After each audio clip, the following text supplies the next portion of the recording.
Chaque mardi, à la veille des traditionnelles sorties cinéma de la semaine, retrouvez la sélection de films du Parisien, aujourd'hui en France. Des coups de cœur, mais aussi, parfois, des coups de griffe, on adore en guerre. Les 1100 salariés de l'usine Perrin l'ont mauvaise. Voilà 2 ans qu'ils ont accepté de faire des sacrifices financiers pour sauver leur emploi. Et voilà que la direction annonce, contre toute attente au vu de ses bénéfices, la fermeture du site. Laurent Amédéo, Vincent Lindon, prend la tête du combat.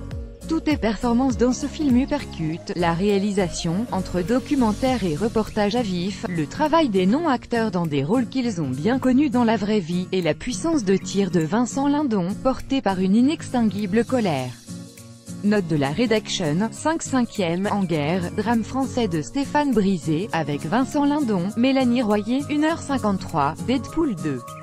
À la fois plus sombre et plus délirant que le précédent opus, ce Deadpool 2 en met plein la vue avec des scènes d'action très physiques et une avalanche de gags et de dialogues totalement déjantés. Entre 2 hurlements de rire, on se demande comment ce film peut autant oser. Tant il pratique l'autodérision, voire l'autodestruction, avec un plaisir jouissif et narquois. Note de la rédaction, 4/5e, Deadpool 2, comédie d'action américaine de David Leitch, avec Ryan Reynolds, Josh Brolin, Zazie Beetz, 2 heures. Interdit aux moins de 12 ans. On aime bien, Nodor Mira.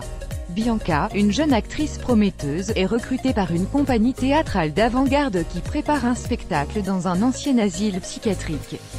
Pour cela, et comme pour les autres participants, on lui demande de ne pas dormir durant plusieurs jours. Nodor Mira est une allégorie sur la douleur de la création et les sacrifices que les artistes sont prêts à commettre en son nom.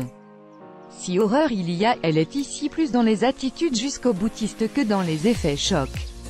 Note de la rédaction, 3/5e, Nodor Mira, film d'horreur hispano-argentin de Gustavo Hernandez, avec Belén Rueda, Eva de Dominici, Natalia de Molina, Susana Hornos, 1h46, Manhattan Stories.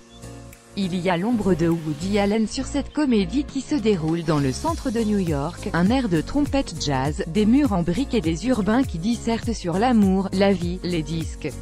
Dans ces Manhattan Stories, on suit une journaliste stagiaire qui doit couvrir son premier fait divers, un fan de Charlie Parker prêt à parcourir la ville pour trouver le bon vinyle, une ado misanthrope, et un type qui, pour se venger de son ex, a posté sur internet des photos d'elle nue.